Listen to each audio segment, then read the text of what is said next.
It's your mom's basement. How you guys doing?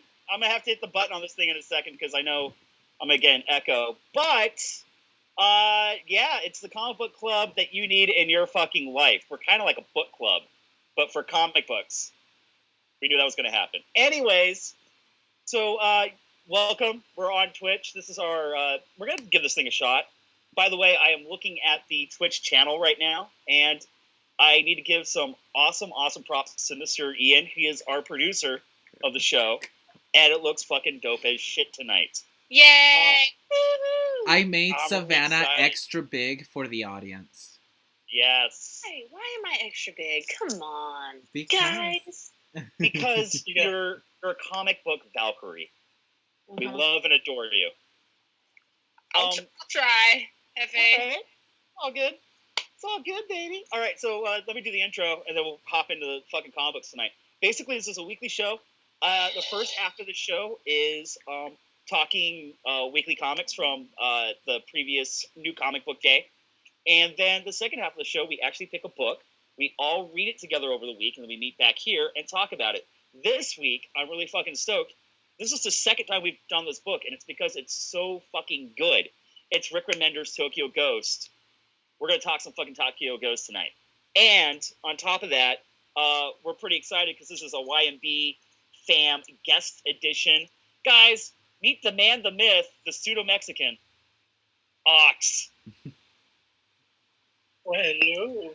Guys, I'm really excited for this because Ox is actually one of our moderators who watches over the Discord chat that we will totally pimp out later. I forgot the codes on that. But you should be going over to the Discord chat and joining the conversation 24/7 with us. He's also one of the first moderators back when we were doing this on YouTube.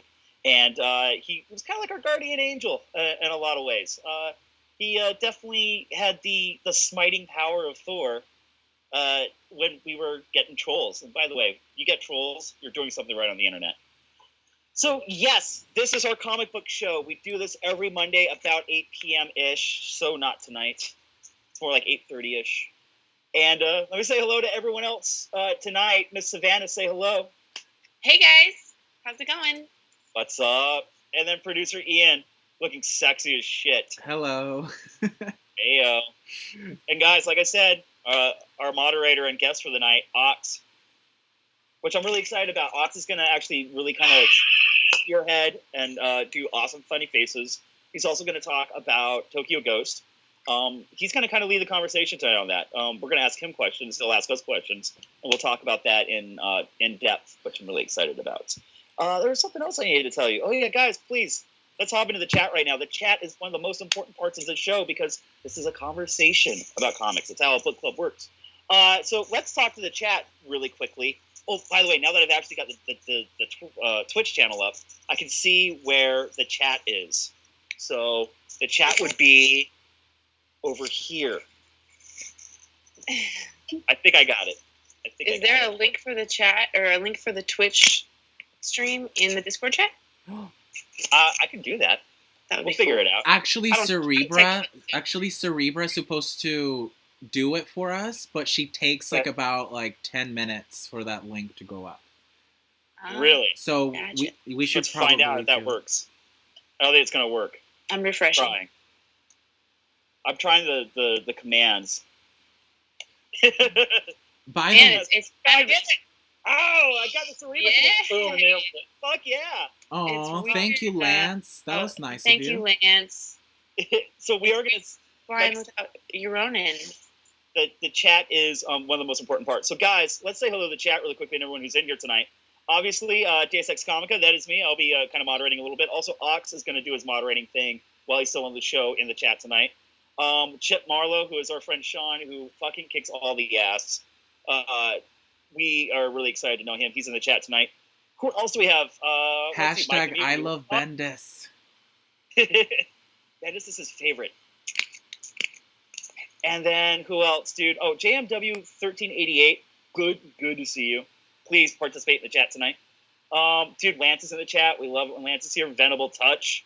It's saying nice video quality tonight. Fucking Ian killing it. And that. So that is pretty much it. Go out there, tell your friends, share the link, tell your nerdy friends. motherfucking your mom's basement is in the house. Literally, it's a basement in the house. I wonder each liking like individual houses. I will see myself out of here. That was such a bad joke. Oh God. Guys, how was your You're week? fine. How was your weekend? Super duper. Chill, fitness, fun, puppies, motorcycles. Awesome things. Just fucking kill it. Dude, Ian, how was your weekend? My weekend was quiet, relaxing. After the last 2 weekends I've had, that's what I needed. Absolutely. And With that, I did make it a little bit longer by staying home today because I wasn't feeling that well. But I'm feeling so much better being with you lovely people. this is it. Good. Mondays give me life. Ox, how was your weekend, sir? My weekend was splendid. I've been working on art and working on the latest issue that just came last week, so I'm bundling up a bunch of Kickstarter stuff to send it out the door. Sweet. We're actually going to talk a little bit later about Ox actually creates his own comic book, which makes me incredibly jealous of him and also fascinated. And we'll talk about that. We'll let him pimp out his stuff tonight. I'm really excited to talk about that. So, there we go. Dude, guys, I had a long weekend. I had to go to work at the second job.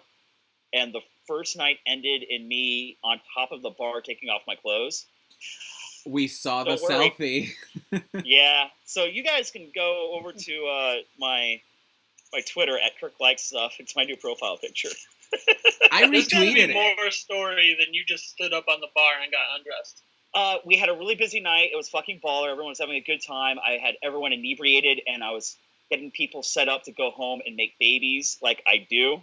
And no one would leave the fucking bar. And no matter how much I screamed, if you guys ever come into my bar when I'm trying to close up, I like to scream really loud. It's very cathartic at the end of the night. And He no really one would leave. I'm really good at it.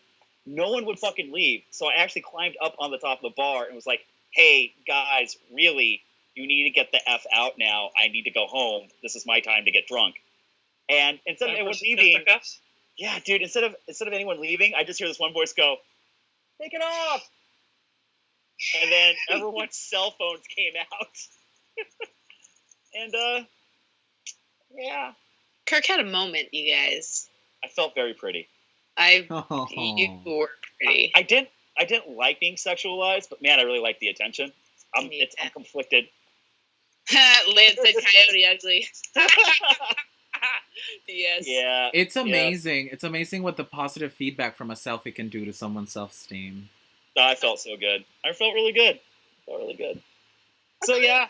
Oh, and then the very next night, some lady dropped, like, totally passed out, like, out front that I wouldn't serve.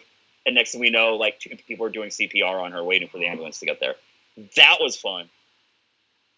Guys, don't become a bartender. Don't do it. You're selling it to me. I want to be one now. Shit. He's in. Ah. In like, Yes, the life of the bartender is always intense. So yeah, I think that's enough intro. I want to say hello to everyone who's watching right now. We got 20 viewers. Yeah. Guys, welcome to the What? show. We're actually gonna hop right into the comic books. And like I said, guys, very, very important. The chat. When you get into the chat and you talk in the chat, we kind of drag you into the conversation. So if you have any questions or opinions or compliments to Savanna and Ian and their glorious goddamn hair, everyone's got great hair tonight. Yep. Kirk, you're getting there. Let your hair grow more.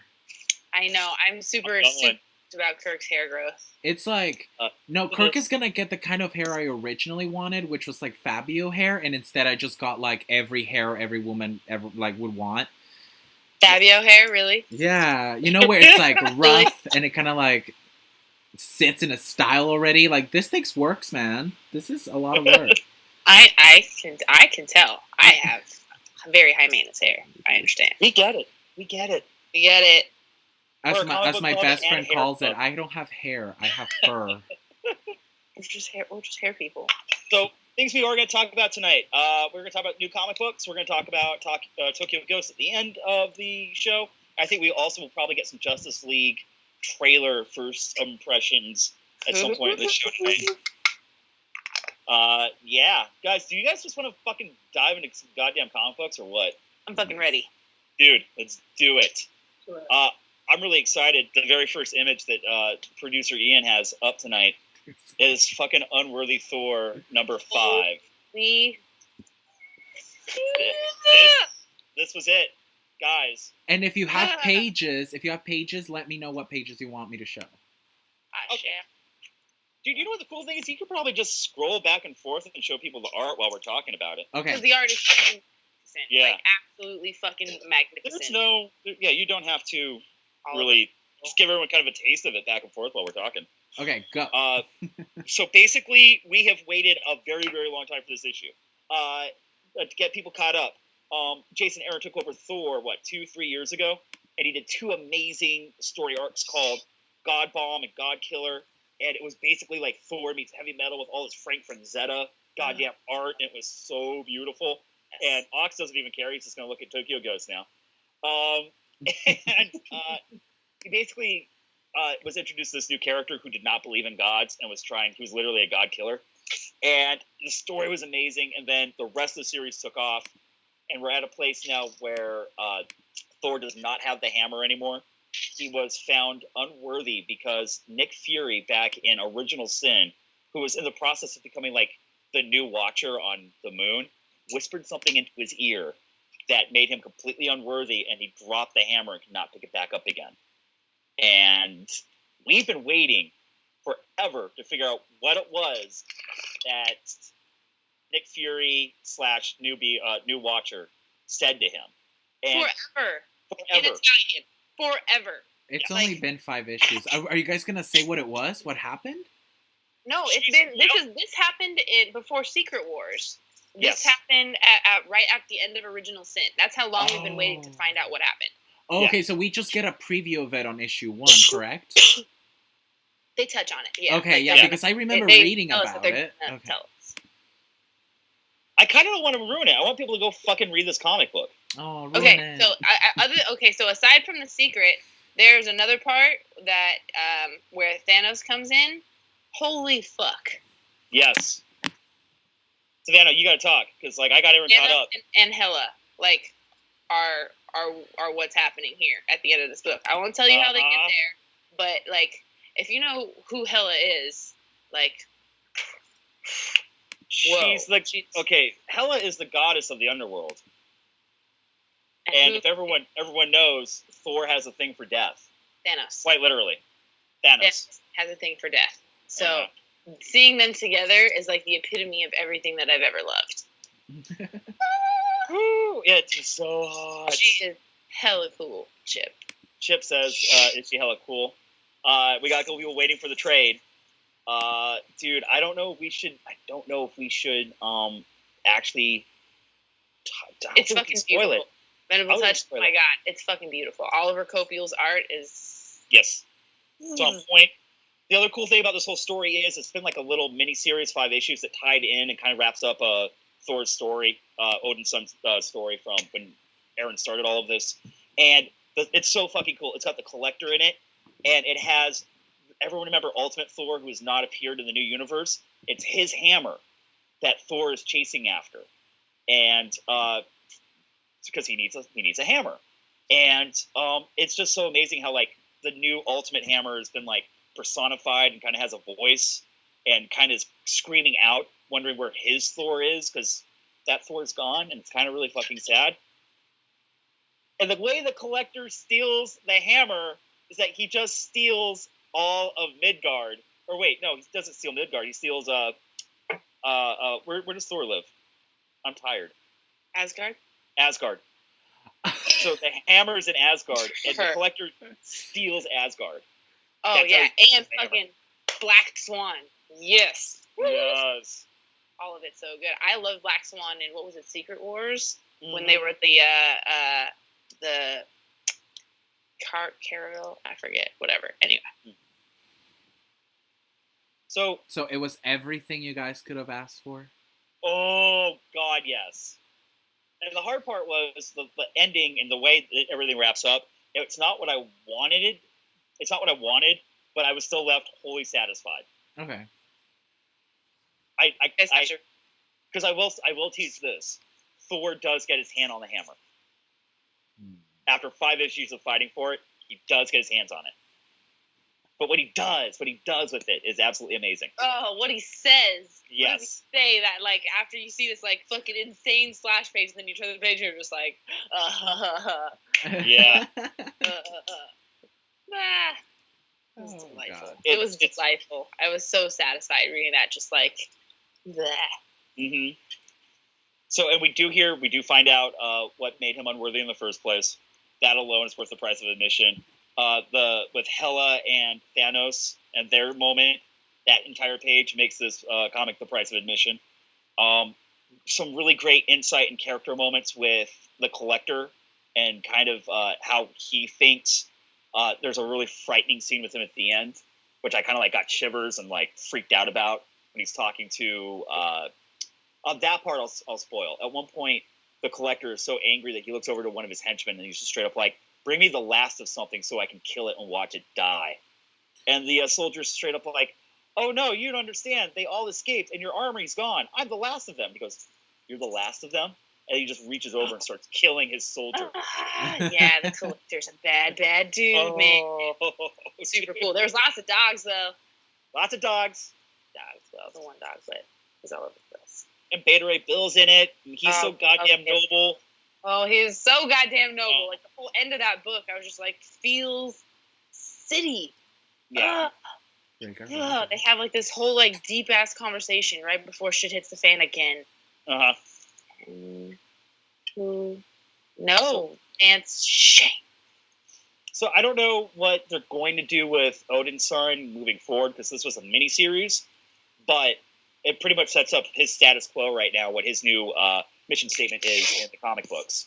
So, like, is he Thor again, or is he not Thor again? No, he's Odin's son, but he's becoming worthy again. What is that? What was that voice? I don't even know what that was. But anyways. That wasn't me. So that was Thor. Okay, so about Thor. Is there a rule I fucking love Thor. I don't like that he has short hair. I really don't. It bothers me. But I fucking love Thor. Do you think that his short hair has anything to do with the fact that Thor has short hair in the movies now? Probably. Maybe. God, just get a look at that eye roll. That was every Metallica fan in '92. That's a good point. Yeah.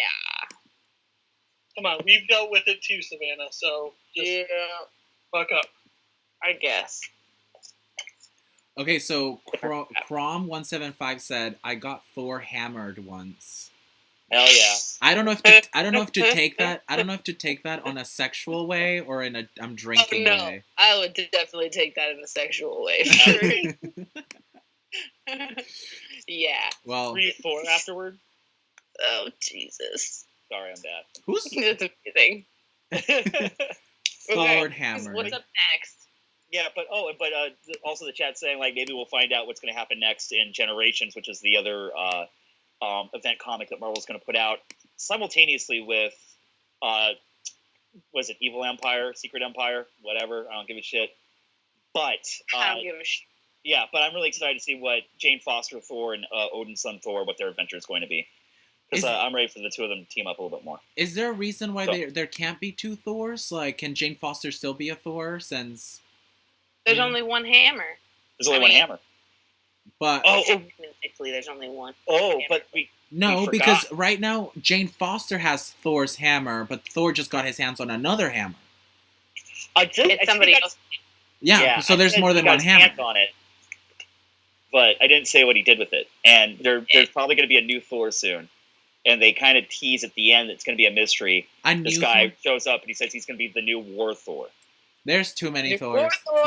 Okay, so there was actually a title in Secret Wars called Thors, and it was like, so Doom's police was a fleet of Thors, and it was like the coolest shit ever. A, Doom is God, and B, his police are Thors from across the multiverse. Like, fuck me right up with that shit. It was one of my favorite titles from Secret Wars.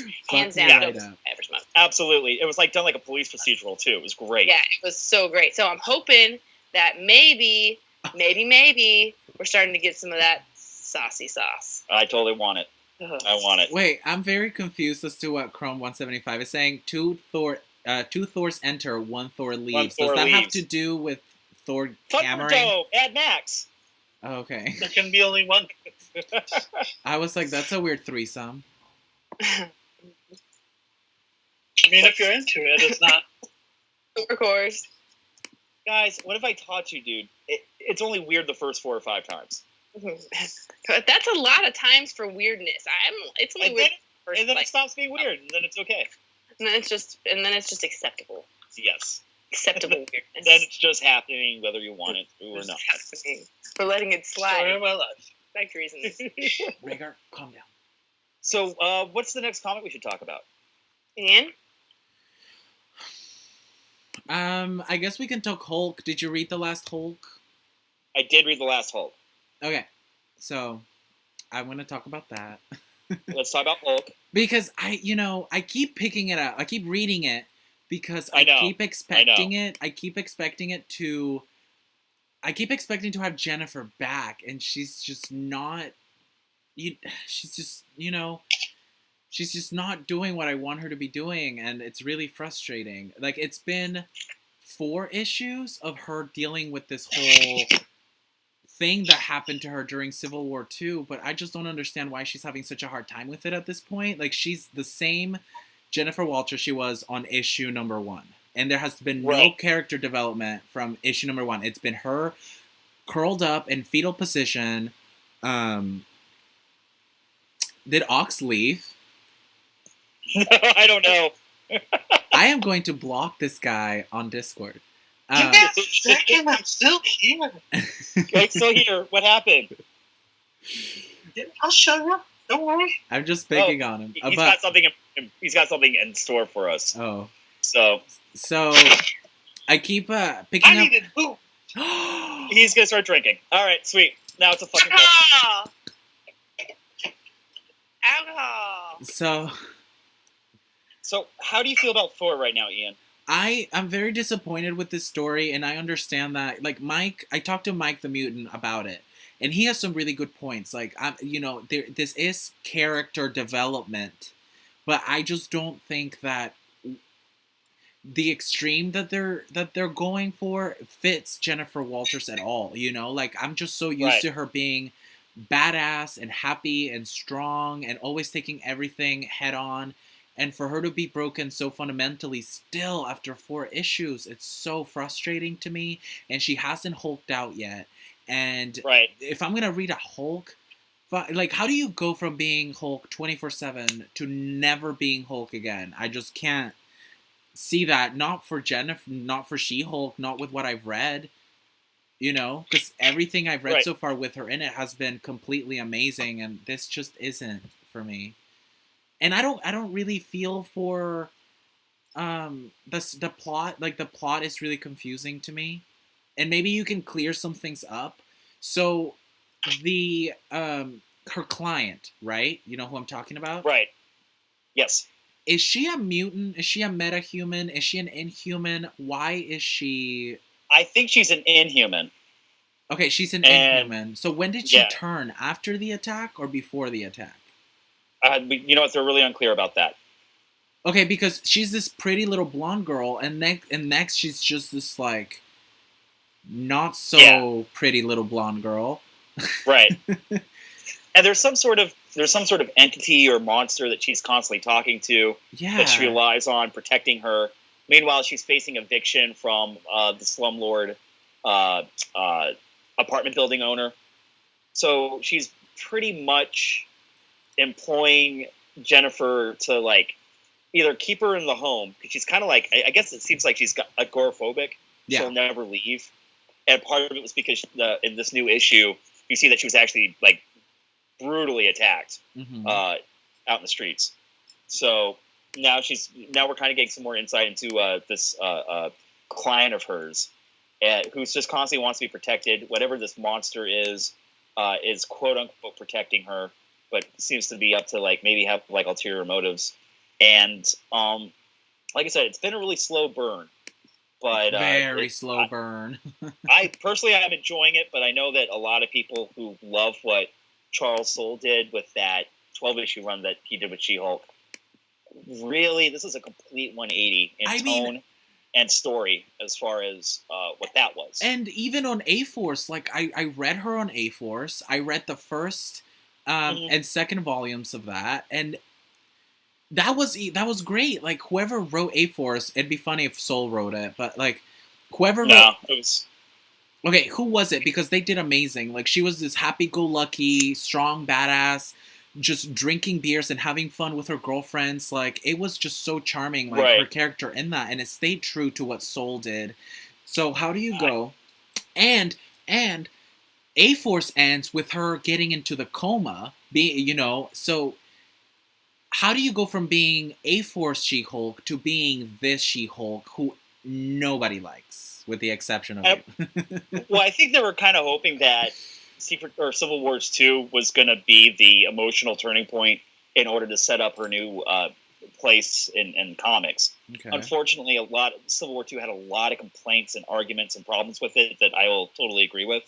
So I don't think it did a good job of convincing readers that what she went through was necessarily traumatic enough to put her where she is now in this new series. Mm-hmm.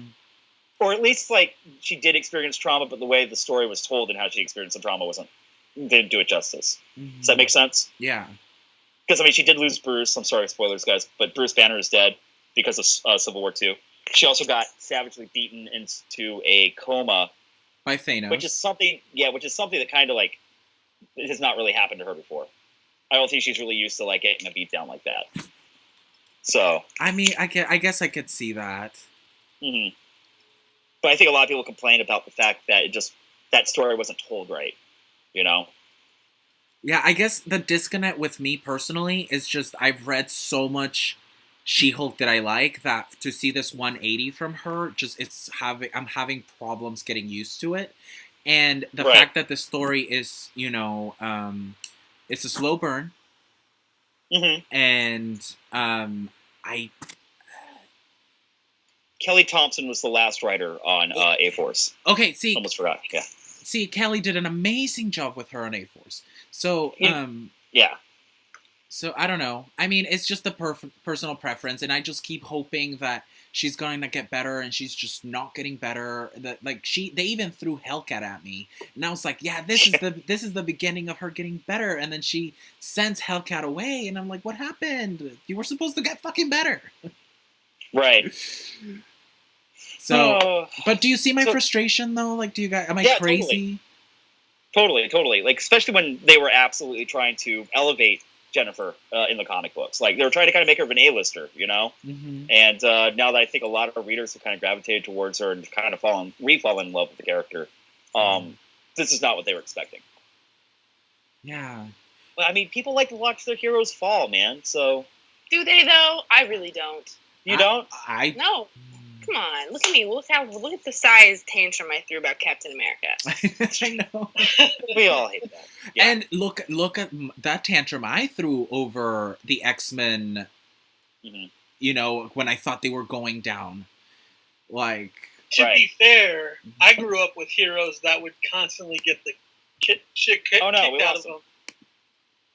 Kitty Freeze? Am I still here? No, everybody's still here. Okay.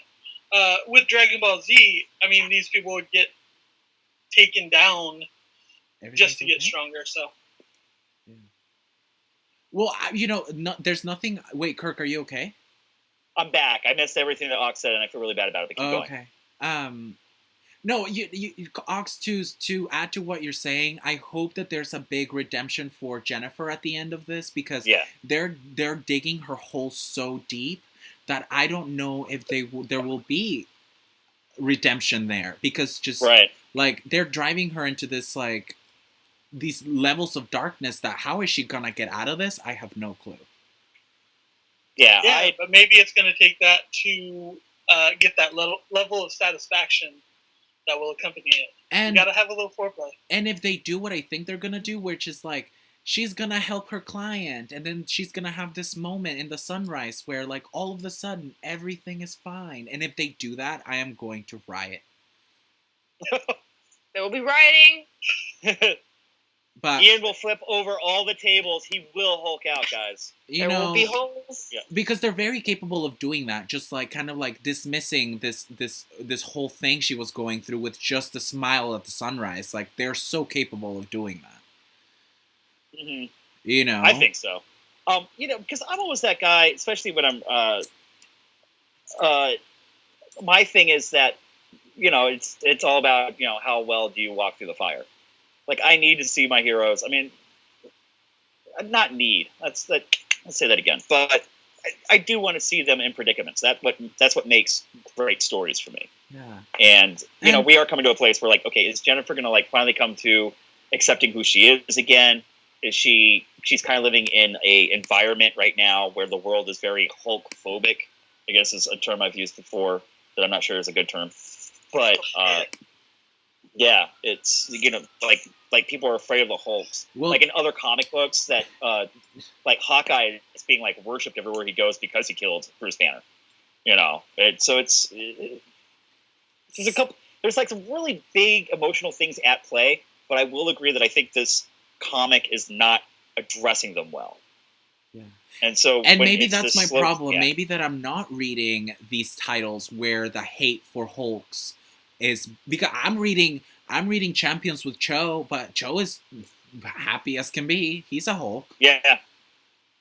Well, I think that's the first time they've actually put like they the whole thing with Amadeus shows that he's excited to be Hulk. Like he chose to be Hulk. He wants to be Hulk. Yeah. He wants to like he is his thing is like he's tamed the monster and he's trying to go for it. Yeah. So it's a new take. You know, It's all I always weird want, when if they promise me an entire arc where Hellcat and Jennifer go on adventures together after this shit show, I would be okay with that.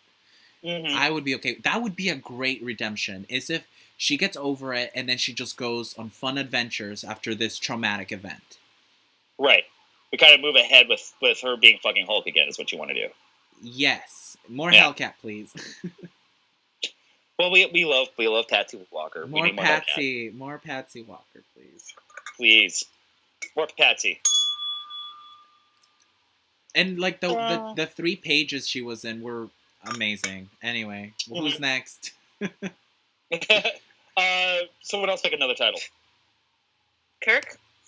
I know. We were Thor. We've talked about two comics I love already. Thor was my mutual one too. I have Black Hammer. Did anybody read Black Hammer? Ooh, No, but I'm talk so excited to hear you talk about it. I'm so glad it's back, and man, it's gotten it's very aggressive right now. There's so much hostility happening between everybody so it's kind of goes into Black Hammer, the character's backstory. Did anybody else read it? No, I haven't read it yet. I started it. 2 issues. I'm like 2 issues behind, but you guys can talk about it. It's okay. You guys can talk about it. It's okay. It's okay. I don't like talking about myself. No, I will chat with you because I started reading it. So this issue kind of concentrates on Black Hammer and his daughter, correct? Yeah. Yeah. And it goes to like how he got the hammer and he gets like zapped to this crazy world that's actually like ahead of time. So when he like magically gets back, not magically, like kind of time travels back to his world, it's like 4 months ahead. It's crazy. Super crazy. Do you have that one up there, Ian? Yeah, actually. He's got it up. What page do you want me to go to? Is it like the 3rd or 2nd page where they show where he meets he was out of Spiral City and he meets the Light Riders? Because that's what Hammer is. Is it the one with the panel that says "Boom" on the top? Yeah. Okay, yeah, I'm showing it. He's a very like Thor-esque character, and the grandfather is like Odin, and there's all these other characters that are just like it's like this kind of twist on Avengers, and the little dog kind of even looks like Lockjaw. I know he's got a little. Do you see the little thing on his head? Yeah. That's awesome. Anyway, it shows how he died, and the way that the panel lays out how they like unfold the story is really, really fucking cool. The storytelling on it and like the coloring for this whole thing tells the story so well. Do you get the impression that this was maybe a Avengers and Human story that was pitched that Marvel was like, no, we can't do it? So he was like, all right, cool. And then he shopped it around to other people. It is so right in so many fucking ways. Mm-hmm.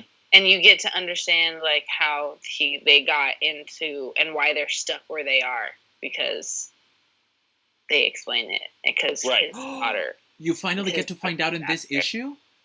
Yeah, why they're there, or, like, how they're there and how they're stuck and what happened to Black Hammer. That's how Black Hammer died. He died escaping, trying to, like, zoom out of the bubble to his daughter, and he got, like, incinerated. It was so, like, he got turned inside out, and they, like, show, like, his guts falling from the sky. Fucking super gnarly. Dude, it's gnarly, dude. It's super gnarly. And I was just like, I kind of skimmed the issue, like, to see what was going to happen. Like, I do that. Sometimes I'll, like, look at a comic book and be like, oh, okay. So I got to read this to get to that It's raining guts. Fuck. Yeah. Yeah, it was gnarly. But the conversation that goes on between, like, Gail, she is a fucking angry person. Mm-hmm. I'm so sad. Man. She's just pissed off at everybody. I should have ripped your wings off when I had the chance. That's what she said to fucking Madame Dragonfly. Oh, shit. Okay, so let me ask you, because I didn't read it. Do we get to know more about Barbie? No. This is an issue about Black Hammer. I need Barbie to have his own solo title. Barbie is really only in it to defend. He only defends Gale for a minute. So did you read the annual?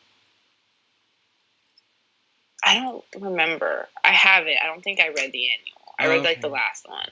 No, it's just about the Barbie. It's like more of a Barbie story, right? No, it's about everybody. It follows the crazy astronaut dude, and he follows this creature through all of the dimensions in the little world that he can access, and follows the creature into how this specific creature has actually been in contact with all of the heroes at one point in time, and it's really heartbreaking because Barbie touches on his homosexuality, which is something that I am so interested in. Like, a gay alien is so interesting to me. Like, how does that even work?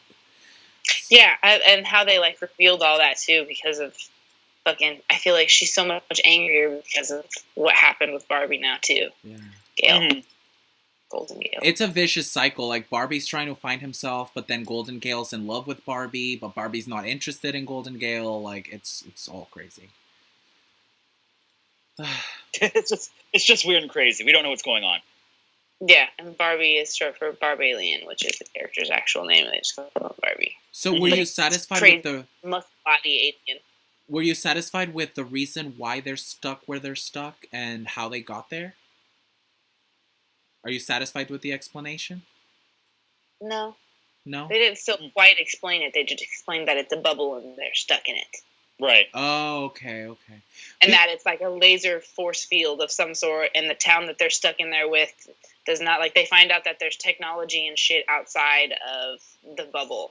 They explains that how they thought that nothing was left. So, you know what I mean? They thought that where they are is all that's left, and so his daughter gets zapped into the bubble, and they're like, "How the fuck did you get in here? How the fuck did you find us?" And she's like, "I fucking don't remember anything. I can't help you." And they're just like, "Great, now you're stuck in here with us, and you have no idea how you got in or how to get out." And she's just like, "I don't remember," and they're just like. But I want to get your opinion though, because Madame Dragonfly is the swamp witch, right? Yeah, the swamp witch. She's the one who did her hocus pocus to erase her memory. Did you catch that when she first arrived? Yeah, she first arrived. So, do you think that Madame Dragonfly is the one that's keeping them there? I think Madame Dragonfly knows, and I kind of have this feeling that they have to stay in this bubble to keep the fabric of reality intact, or their reality intact. Crazy is when fucking Black Hammer shoots off in the very last page. She's the first one to say something, and the only thing she says is "don't." Like, she knows for sure that he's gonna die if he leaves. Yeah, like, she knows more than she's letting on. So I need to focus more on Madame Dragonfly and what she knows, because the key is there. Like, she's a shady bitch. She's a shady bitch. She is a shady bitch for sure. And I like the shady bitch. I like the Galactus-like character, the bad guy. Mm-hmm. That's what he reminds me of. He reminds me of Yeah. Black. Like I said, as I'm reading this, I feel like this is a really great story that was probably pitched around, and then just they couldn't tell this story at Marvel, so they had to go somewhere else with it. Oh, for sure. There's another book I read years ago called I won't call it The God Eaters, but I have to look it up. It's somewhere behind me. But it's an amazing Avengers story that the guy pitched that they could not do over at Marvel. So he ended up just self-publishing it and creating new characters himself. And it was amazing. I love when creators do that. I love, then the pitch happens and then a show or a company will be like, we can't really do that in continuity. So they go somewhere else to another company that lets them do whatever they want. And in this case, it was Dark Horse. It probably makes for a better story when you do it with new characters. So I'm 2 issues behind on Black Hammer, but I love this series. I genuinely do. I love how fucking unhappy they are. Like, this story is definitely a downer with optimistic tones. It's so weird. It has if he was intending for it to have this limbo type vibe, it definitely does. It definitely has all kinds of Twilight Zone-y. Yeah. And you can tell if they're just in a weird staticky place. I agree with Savanna. I love the depth that all of these characters have. They're all so unhappy, and we know why though. We understand what they're going through, because you have, Barbie who's dealing with his sexuality. You have Golden Gale who's dealing with the fact that she's stuck as a kid forever. You have the astronaut dealing with his insanity. You have the other guy who just wants to be a normal person and stay where they're stuck, which is something that nobody else wants. They're all kind of trying to keep each other happy because they have this obligation to each other because they were a team, and kind of everyone takes blame for everything that's happened, especially with Black Hammer. That kind of, I think, set the tone on how the morbidity of everybody's attitudes. Right. Down. It's okay. This is what happens. This is what happens. Whoops. Don't worry. I can't wait to find out how slightly buzzed Ox is going to be when we finally get around to the book tonight. Oh yeah, for sure. He's just take a shot, Oxy. What's that? Oh, what? So okay. Here's something else I want to talk about, because this is kind of leading into the other book I want to talk about tonight. Black Hammer's kind of weird, but I think it's weird in a strange, coherent way that's making for a better story. I kind of want to talk about Doom Patrol tonight. Oh my god, I fucking love Doom Patrol. Okay, I want to talk about a different type of weird. Oh, it's a totally different type of weird. Holy shit. So let's bring up the new Doom Patrol number 5. And as you guys know, this is Gerard Way. This is the kind of the flagship title for his Young Animals print over at DC. Nick Darrington. Yeah, and I'm in love with the art. I really genuinely am. I like the fact that he really is fighting to kind of find his own tone in the comic, while also staying true and kind of following in the path of what Grant Morrison did with the comic previously and some of the other creators. But are you at a point, this is for me, I'm genuinely loving Doom Patrol, but I'm not sure why. It's the fucking way that it's written, dude. It is hypnotizing. Yeah, I can see that. It's I mean, there's almost a really simple cadence to the dialogue. I'm in love with the art. I'm having an easy time following the weird, but I'm trying to figure out whether or not this comic is weird for the sake of being weird. Yes. Or okay. Totally. I fucking agree with you so much. I'm just how much of this book are they just adding it in there just to make it super fucking weird? They could have... Right. They could have done it differently and made it less weird, but because they fucking... I don't know, the talking ambulance. Yeah, the talking ambulance. Let's go with that. Why the talking ambulance?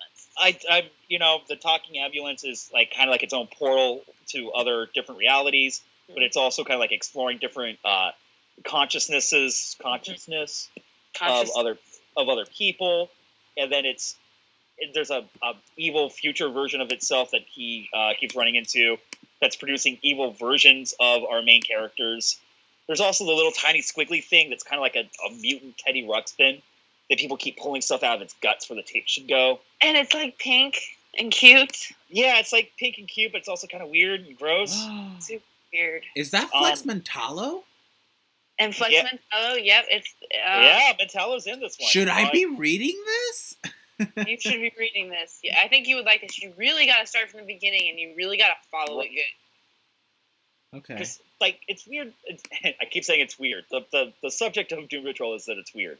But in between all this weirdness, all of a sudden becomes, like, really cool classic Rockstar moments. There were, like, some genuine, like, I mean, Flex Mentallo dies this issue. I'm not going to tell you what happens after that. Oh, but what the fuck? yeah, it's... I'm really into it. I'm not necessarily sure why, though. I'm stopping this malarkey right now. It's because they use words like malarkey. I appreciate that. Coming from a robot punker, like Iron Man type character with kind of like a soft spot, wearing a shirt that says "Hello World." I'm in. You have me at concept. And I like Cassie. I like that Cassie is kind of our vehicle into the story because she's kind of us. And she's super adorable too. Yeah, she's totally adorable. So cute. It's and the mummy character. Mm-hmm. The Invisible Man character. Love it. Love it. So I'm following this, but I'm not sure. Like, I'm following it. I understand the story. But there's so much going on all at the same time that I'm trying to figure out whether or not there's, like, another layer, especially, like, with Larry Trainer. Like, there's a whole other thing with all the issues that's showing you, like, a little insight into what's going on with him. Because he's an old classic Doom Patrol character that hasn't really taken a part of this story yet. It's just strange. It's very Lynchian, but I'm hooked on it. I can't stop. And I don't know, like, sometimes it has, like, these saga... or I don't know. It's like a very busy. Mm-hmm. It is busy. It's all there's a lot going on all at the same time, and the fact that Gerard Way is able to simplify 3 or 4 different storylines into very short, simple dialogue and pass off the ideas that he's trying to relay so quickly, it is amazing. But it's almost like I'm getting sensory. That's it. I love Doom Patrol, but I'm on sensory overload with this comic book. Yeah. I'm on sensory overload between the art, the different storylines, keeping track of what the characters' motivations are and how they all came together, the different ideas that some of these strange characters are trying to, like, accomplish and convey. And he's, like, trying to weave them together in this, like, dramatic, kind of poetic way with the way the story is turning out to be, and you're like, oh, this is all gonna, like, make sense in, like, the last few issues, or it's gonna all come to a head and make, like, the most simple sense. I feel like. Yes. I don't know. It definitely is a shocker. Yeah. Okay, sorry, that was me and Doom Patrol. I kind of, like, I needed you guys. It's like no. That was the spot. It definitely fucking wasn't a shocker. But live long and prosper, though, with that shocker. Oh, man. Oh, man. I will not let that be glossed over. Let that slide. I'll take another shot for that. Okay. That was not a shot. That was dirty. Listen, pal. It was a pretty good shot. Take another one, pal. Do it. Don't forget. You still got to talk about Tokyo Ghost tonight, man. I know. I want him to be pretty so amazing. drunk. Yeah. Well, here we go, Ox. I'm with you on this tonight. I got my mead with me. Oh yeah. Oh, boo. Yeah, he is. Oh shit, that's so good. Anyways. Cheese is delicious. Remember that, kids. So anyways, guys, please, chat. Let me know what you're thinking of Doom Patrol. And I pretty much just had an existential breakdown about trying to understand this comic book, which I think is what they were going for. Any other comics we want to talk about tonight? I read Birthright. Oh, talk about Birthright. Yeah, Birthright. It was. I'm not gonna pull it up because I know you didn't buy it, right, Kirk? I didn't buy it because I'm doing it in trades right now. I'm so sorry. Okay, I have no. it. I read it. It was really good. It's still one of my favorite stories that I'm reading right now. Thank you, Savannah. That was like Isn't such it a so crazy? That is so fucking crazy. Oh my god! Like what the? Like this guy was tortured by literally being twisted like Play-Doh, and it's great. And then even at the end, he's like, "Do you think that's enough to make me whatever?" And he's like, "Your dad did worse," and that only pissed her off even more. Yeah, she was not a happy camper. Oh, jeez. And then that epic like fight between the mages. Oh fuck! Like so good. Yeah. Oh my god. Yep. Like everything about, and then okay, Savannah. I don't want to spoil it, but She's like pregnant as fuck. It's like she's literally about to pop, and she's still okay. So Savannah, I want to talk to you about two moments that I loved. The moment where the mom takes charge. And then she goes like, "Oh, you can't fight like that. You're pregnant." And she's like, "No, you are." And then hands her the sword. And then she's like, "I got this." Like, I love that so much. What did you think she's about like, that? "It's so light. This is nuts." It was so cute. I love the way this book is written, and it's like so much action and fire and fucking cool ass armor, and it's like space and magical like, objects and mages and orcs so much and of like all of the dopest things like wrapped into one with this kick ass storyline, and it's not like super busy. It's so right. Birthright is fucking so fucking right. And I love this book. I love and that it's last page, dude. heartbreaking. Fuck me right up. No, but like I love that this comic is like the women are just as badass as the men. You know, like I love that. There's not one expendable like female character in this title, and I love it. It's my saga. I love it. I love this. Oh, so I'm so glad you guys love Birthright. I know it sounds dumb, but when Ian describes something as "it's my saga," I'm like, terrible. Yes, I'm so glad you're in love with a comic book like that. Flashbacks are like, fucking amazing. That makes me so happy. I was not expecting it. You know, I saw Birthright Volume 1 on Amazon for months for like $5, and I never bought it. And I don't know, like I've been kicking myself in the behind since I read it because of Savanna, because I was like such a fool for not buying it.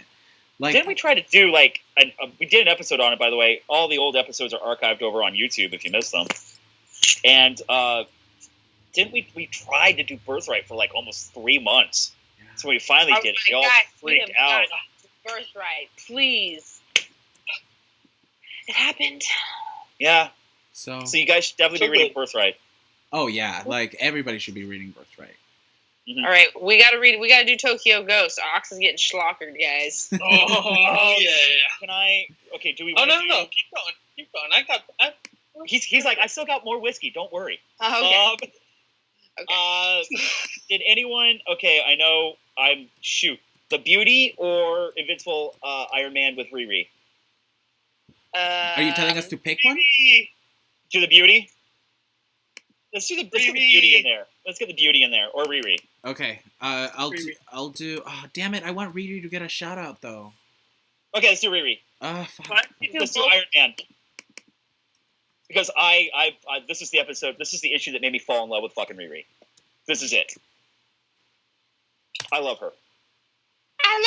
I can hear Sean like crying in the distance. Oh yeah. I just heard his eyes roll into the back of his head and fall out into the screen. Oh, you guys.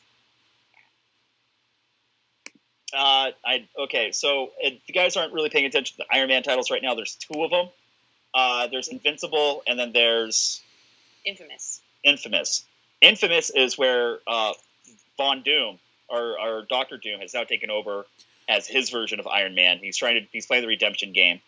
But he's not the world's regular Iron Man. No, he plays it fast and loose and doesn't follow the rules because he's Doctor Doom. But he's trying. He's trying, and I am genuinely enjoying that because there's a fucking gnarly storyline going on over there where his mother showed up out of nowhere. And if you know the Doctor Doom mythology, his mother is a huge deal. And on top of that, the reason that she returned is that she has teamed up with Reed Richards, and they have a plan, but not the Reed Richards you think. I'm thinking of the Reed Richards from the Ultimate Universe that survived Secret Wars, who is evil as fuck. So they're a thing. But this one, Invincible Iron Man, is Riri Williams, who, with the help of artificial intelligence Tony Stark, has built her own new Iron Man suit. She's going by the name Ironheart, I believe. And Love. What's that? I love her name, Ironheart. I love it. I love it. I really need to give a shout out right now for Stefano Caselli, who's the artist on this. Wait, Kirk, Savanna, why are you rolling your eyes so hard right now? What? I do not love Ironheart. That sounds. I just don't like it. That's all. Oh, okay. It's tacky. To me, it's fucking tacky. Okay, see, but then like. But you guys can love it. And it fits her. And totally my opinion. I just think it's tacky. Don't hate me. No, it's so interesting you say that because you have people like Sean Chip Marlowe. He's like, these young heroes should make their own fucking identities with their own names. So it's funny, like, he doesn't want them to use their predecessors' names, but when they do, I don't know. It's interesting. I agree. I don't think, like, the whole iron part should be a part of it. And, I mean, I get that they're trying to do something new with not using, like, a feminine title. Right. I mean, like, girl, woman, she, lady, the same thing with Thor. So Ironheart makes it very gender neutral. Yes, I also like it. She kind of owns it. But at the same time, it's still a heart, so it still is a little leaning on the, like girly. Girly. I mean, and if they're making it look like a little girl, like, yes, it is a little very, I just imagine, like, Iron Man with a bow on his head when I see Ironheart. I just... Yeah, I'm glad it's not Lady Iron Man, which would have been really confusing. Or Lady Iron Man would have been no. Sir Lady Iron Man. We have no idea what to do right now. Sir Lady Iron Man over Ironheart 100 times. Really? I don't know. Just yes. What? That is so much cooler. No, dude. I heard next issue she's gonna be called Sir Lady Iron Man, and she's actually gonna build an Iron Hawk for the suit.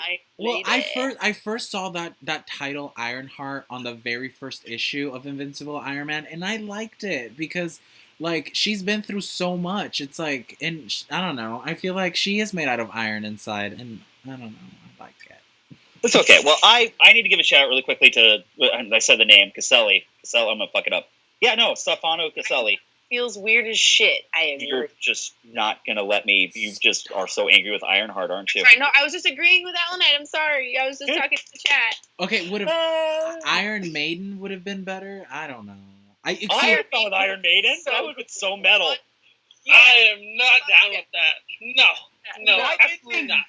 Dear Marvel, you missed a golden opportunity. We could have called the character Iron Maiden. It would have been fucking rad. Veto to the highest power. Okay, no, dude, okay, and her catchphrase is "Run for the hills." God! Yes, God, I'm sorry with that.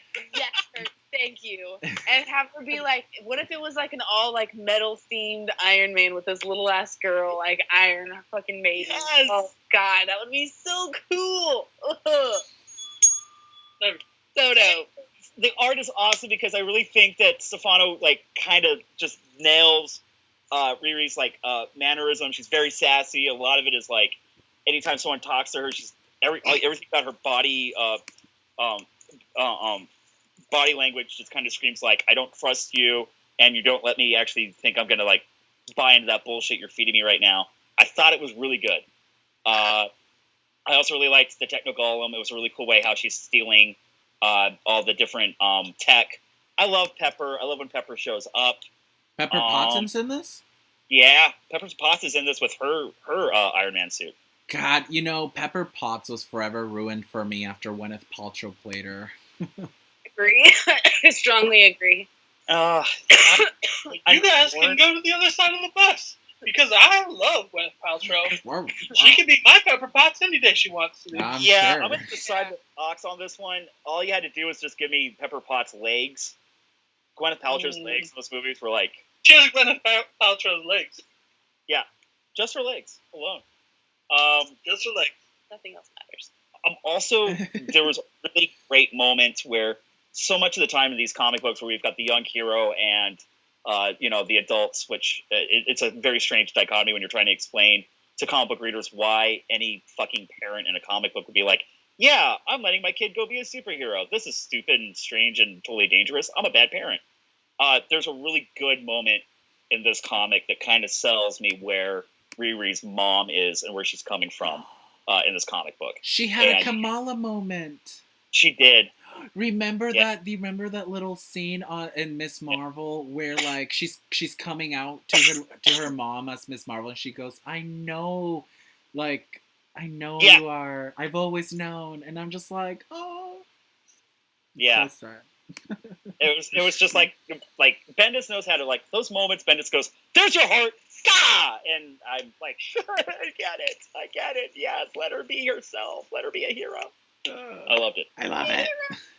I'm a dork like that. I get it. I love Kamala moments. I call them Kamala moments. I know she didn't invent them. Hashtag Kamala moment. Down in the comments down below, name the comic book you read where you got the feels and it was the Kamala moment for your favorite hero. Comments down below. So I'm into it. That was my thing. I'm on Invincible Iron Man. I love Ironheart. Me too. Yep. Including the name. Which, by the way, I just want to give a quick shout out right now to the chat is going fucking crazy, guys. Mike the Mutant is still rocking it right now. Chip is still our best friend, even though he kind of hates us at the moment. He always hates us. Neil Hydra showed up. Neil. Really quickly, I want to give a shout out to Neil, who's one of the biggest supporters of this show. We love him. He's also a mod. He's the mod of the Discord YMB After Hours when the rest of us are asleep. Mm-hmm. Also, I know for a fact that his kids sometimes watch this show with him. So I just want to say hello to Chip's, or not to Chip, but to Neil's kids. And your dad's super awesome. He's doing a great job with you guys. I call them Trunks and Videl. They're like Dragon Ball Z characters to me. They really are. So yeah, pretty much. Like Sean said, "Oh yes, Bendis is good at destroying hearts." We will have. Okay, says the guy whose nickname on Discord was Bendis Fangirl 69 for like 2 hours today. Oh, I wonder who did that. Oh, no way. Yeah. So, well, we're totally gonna get shit for this in the chat later. Yeah. Which, by the way, guys, when I say hey, comments down below, this gets archived onto the YouTube channel. So leave the comments on the page and talk about your favorite Kamala moment in comic books that you read. JMW1388 said that Shutter 28 had one of those moments and was freaking out about it. Yeah, guys, but I was all about it. What else should we go into Tokyo Ghost, or you want to try to do one more? It's up to you guys. I don't have any more. All right, you may do another. May we are. Savannah, do you have anything you want to talk about? No, I think I'm ready for Tokyo Ghost. Woo! All right. My other pick this week was going to be the Beauty. The Beauty is back. The art's on point. They started a new storyline. It's a couple of detectives hunting down a serial killer who's killing people with the Beauty, and it's straight up Hannibal. If you guys are missing Hannibal going off the air, this new story arc of the Beauty is right up your alley. Savannah, will you be picking up the third arc of the Beauty? I will only pick it up if you pick it up. I have to see what's the art look like, Kirk? The art looks great. Great like it was, or great like it was. Oh, who's doing the art? The art is I'm looking for it. I believe I can vouch for the art too, in place of Iru, because he loves that the art picked back up on issue 12, wasn't it? Okay, yeah. All right, fine. So it's Thomas Nachlik. Okay, I don't know who that is, but fine. And I'm trying to show you a really good art scene here, because a lot of it's back to being a police procedural, but to kind of give you an idea of what the very first victim they find, it's a person with a Beauty, and she's posed in this very elegant way, and she's surrounded by mirrors, and she's also been drained of all her blood. Interesting. Yes. Yeah. I mean, I do understand. Like, I do understand that they're going for the anthology route, and that with this title, so some arcs are going to be, better than others because they are starting fresh each time. But I'm glad that it's back to par. So I think I'll pick up the third volume Okay. for sure. You know me. I love this. I love that. I love it. Anyways. Okay, Savanna, you're still skeptic. Why? Because fucking Lance is telling me that I look stoned. Fucking jerk. Punch him. I'll punch you. Virtual. Trying to find a really good. This is a pretty good. Yeah, this is a serial killer right now. If somebody can take a screenshot of Savanna biting her finger sexily. No. I'm thinking. I would also prefer that screenshot. No. God damn it. And if somebody could take a screenshot of Savanna playfully playing it with her hair, that would be great. Oh man, I was just trying to hide. Aww. My paper bag. All right. So, guys, here we are. We're running late tonight. We talked a lot. Yeah. Okay, Tokyo Ghost. Here we go. Ox, you are in the hot seat tonight, my friend. Thank you for hanging out. Thank you for chiming in. Thank you for drinking with me. No, thank you for drinking with me. Oh, yeah, well, someone had to, man. Game recognized game. I mean, nobody had to. This is just a normal Monday for me. I said I had to. Okay. God. I agree. You definitely did. All right. Cool. Thank you. I like this because this is where Savanna asks the golden question to all the YMB guests who come on. Yeah. Savannah, I welcome the question. ask the question. Why did you choose Tokyo Ghost?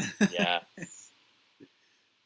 This is going to get so Sean Gordon Murphy heavy that if you don't like SGM, I mean, unfriend me first, but get out. Okay, give me 1 second while I do that. No worries. I mean, take your time. I'm just kidding. Go. Sell me it. All right on. So, back in the early stages of YMB, I had found Kirk on Twitter. We would bullshit from time to time. He turned me on to Chrononauts, which, not a huge fan of the story. Great art, though. But the art, some of the best. Some of the goddamn best. So I started following Sean because I was also doing my own indie comics and found out he published Punk Rock Jesus, which Punk Rock Jesus is possibly one of my absolute favorite stories. This trade alone is on newsprint. You can find it on the internet, and you should because it's fucking phenomenal. The art is so good. He wrote the story, drew it. It's what I'm doing with my own story, so it was just a good place to jump in. Once I read Punk Rock Jesus, I was in for Sean Gordon Murphy for the rest of my life. He also did Off-Road. This was one of his first published. It's really... It's a fun little scamp with friends, so check that out also. But shortly after Chrononauts was done, he started posting work in progresses of Tokyo Ghost, and I was fucking sold. I have the top knot in remembrance of Teddy. Aww. Because it's such a beautiful story. I believe one of his first tweets with the work in progresses was that if you're looking for cyberpunk romance, this is your title. And as soon as I picked up the first issue, I mean, I will honor this till the day I die. In case you're wondering, this is the Forbidden Planet variant, which also came with this bad boy. That is pretty. That's fucking pretty. Signed bookplate by Sean Gordon Murphy, and it's like, come on. The story, if you can tell from my wall, it almost feels like an updated Berserk, almost. Okay. It's so poetically brutal and romantic at the same, which swing of the sword. It finds them. I suppose I should tell the story, a little about the story, I guess. So the story follows Led Dent and Deborah Decay. They are constables in the year 2044, something like that. But in the future, they're the modern police. The police have been privatized, and basically they are glorified street thugs. And Debbie is looking for a way to be rid of that lifestyle. Everybody is so technology riddled that it consumes them. Everybody is is basically plugged in 24/7, watching 8 shows at a time. And it's basically what our society is becoming very quickly. And Debbie is the one lone person that's never injected technology or even used tech. So she's looking for a safe haven, and she's heard whispers of this place called Tokyo, where they don't have any technology. So she works out a deal to be rid of the lifestyle. They have one last bounty to collect, which is Davy Trauma. Mm-hmm. Let me see if I can find Davy Trauma. He is so riddled with technology that he can tap into anybody that's using. He is basically the personified internet. So the first issue, they have to catch him, and if they catch him, they're released and they're free to do whatever they want. Yeah. And I fucking love it. Dude, so you basically just gave us like a whole lot there, because Tokyo Ghost is I love how you described it as poetic, and there are times when the comic gets kind of gruesome and graphic, but I feel that was needed in order to get across the point that Remender was trying to get, to the reader. So I think poetic was maybe the best way you could have described this comic book, despite the fact that it is definitely a mature audience read. And dude, good call on that. Do you think, because I've read in interviews that Remender said that he kind of wrote this comic and he wrote some of the things in it because he was kind of calling himself out on how much he relies on technology today. Do you think there's something where do you think Remender was coming from when he decided to do that? And do you think there's something that we can all kind of take away from this story with that in mind? Think of your last interaction with a human person, and did they even, could you go the whole conversation without them touching their phone? Wow, fucking nailed it, dude. Good call. It's honestly the society we are very, scarily close to. Yeah. I think in some ways when Remender calls himself out, he's kind of calling all of us out. And there's some parts of this book that kind of serve as a cautionary tale, even though it's definitely very much a cyberpunk dystopian story. That there is a lot here where our reliance on technology, social media, the Facebooks and the Twitters and the Twitches, which I totally would call myself out on, definitely feeds moments of narcissism, because we're also constantly looking for the likes and the validation online, though sometimes it's maybe kind of empty. Also kind of like the false idea that people latch onto when you create who you are online. I see that a lot with the mayor. Was it the mayor or the governor that was the kind of I think he was just a head of a corporation. Right. It was just flat corporation. Yeah. I mean, he's everywhere he goes. People are drinking his bathwater, and it's he's giving an interview while he's also getting a blowjob. Like, it's just, he's all about the self and projecting why people should be worshiping at his feet. And he, to a certain extent, is using all the technology in this world to kind of enslave and entrap people, and also build this image of himself in these people's minds. It's go for it. No, absolutely. I think, well, the big point of is this was done in, it was started in 2015 and went through 2016, and there's so much cautionary things that we should have looked out for last year that we completely just washed over. I love you for tying it in. Yeah.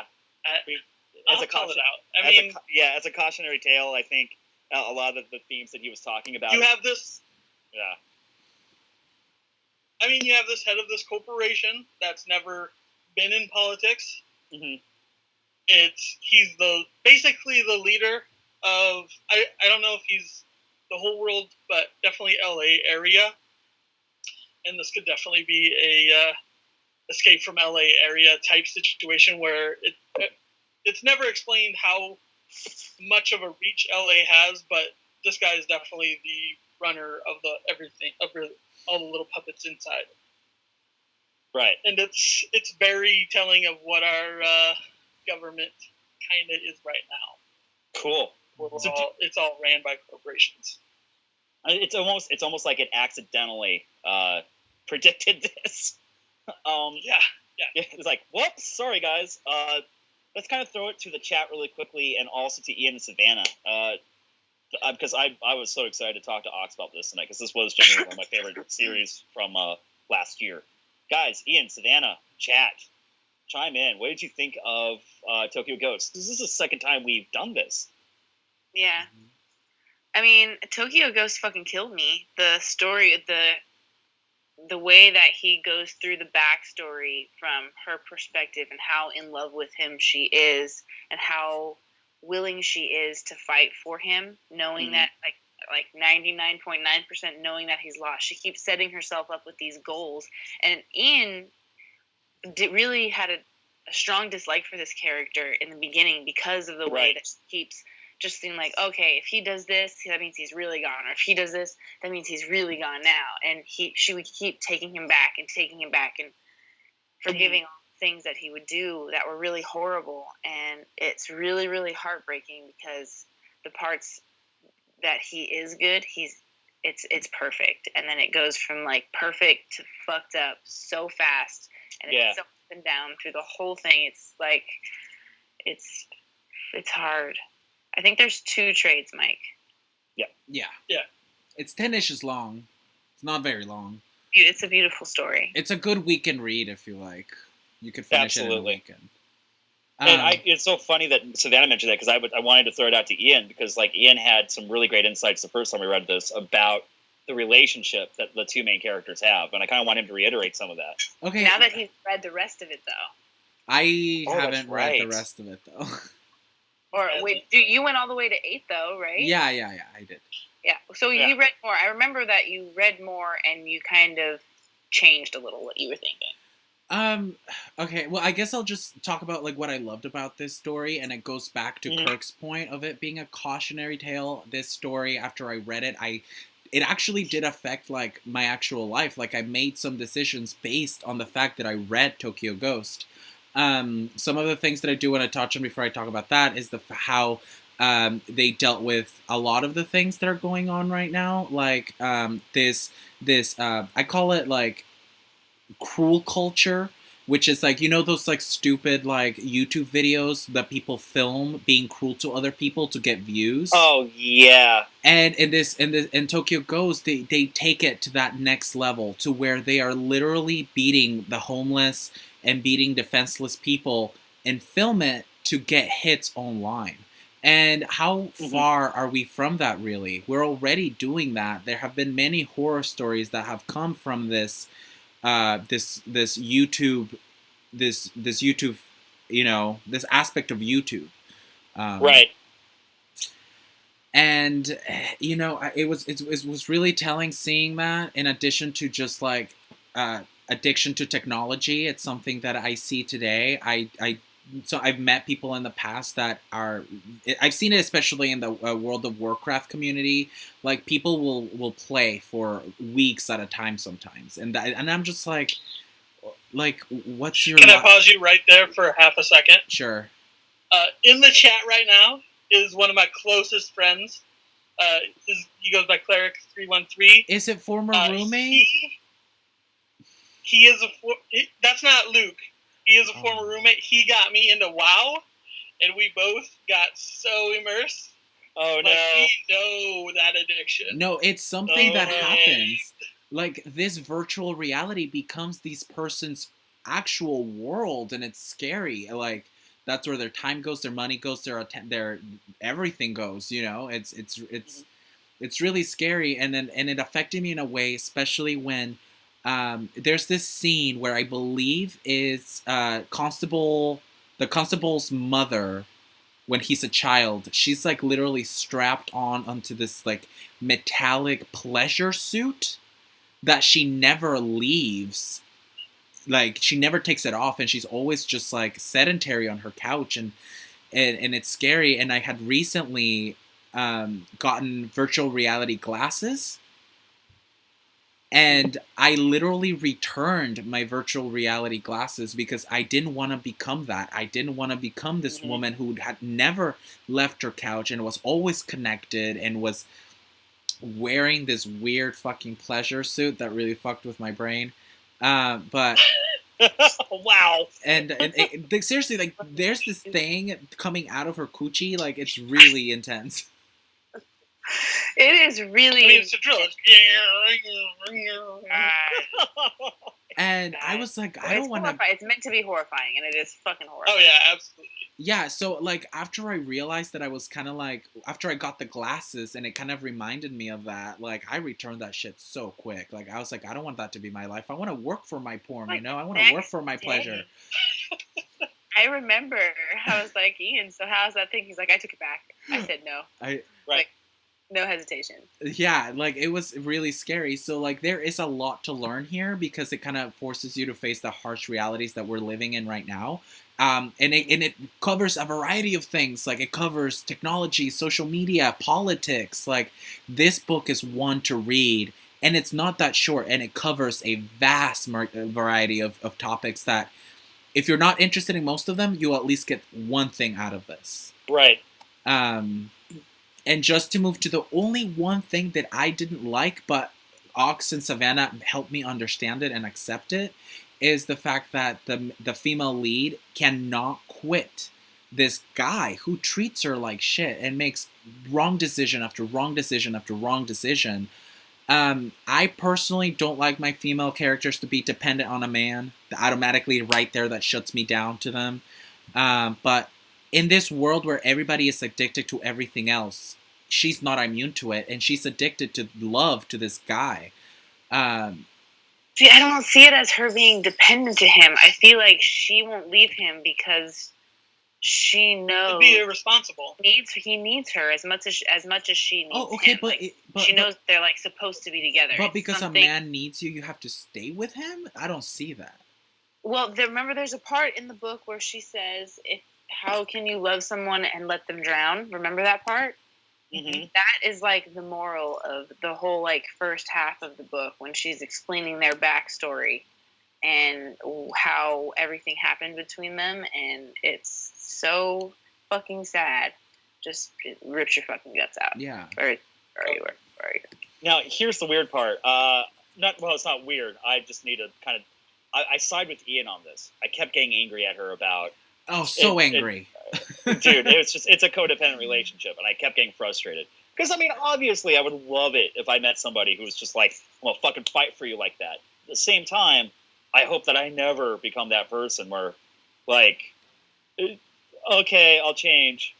You know what I mean? Like, and then I never change. Like, it's... I hear what you're saying, but I believe I've already laid my hooks, so...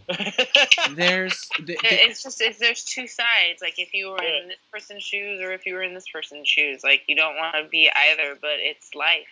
Mm-hmm. Yeah, and the It is honestly both such extremes of the current situation is where one doesn't have any technology and one is so dependent on technology for everything he does that. Right.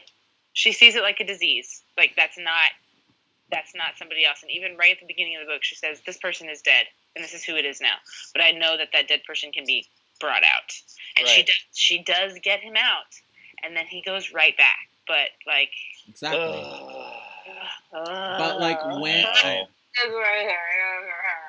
and like I said, that thing is it's so personal to me. Like I don't think anybody else would have that type of reaction, but me.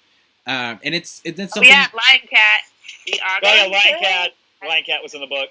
I missed that. Is that really Lion Cat? I did too. I saw it for the first time last night. That's the first time you saw it? Wait, Tokyo Ghost takes place? I saw it the first time, but I never realized it because I got through Saga back in December. So. Mm-hmm. Wait, so are you saying that Saga and Tokyo Ghost take place in the same universe?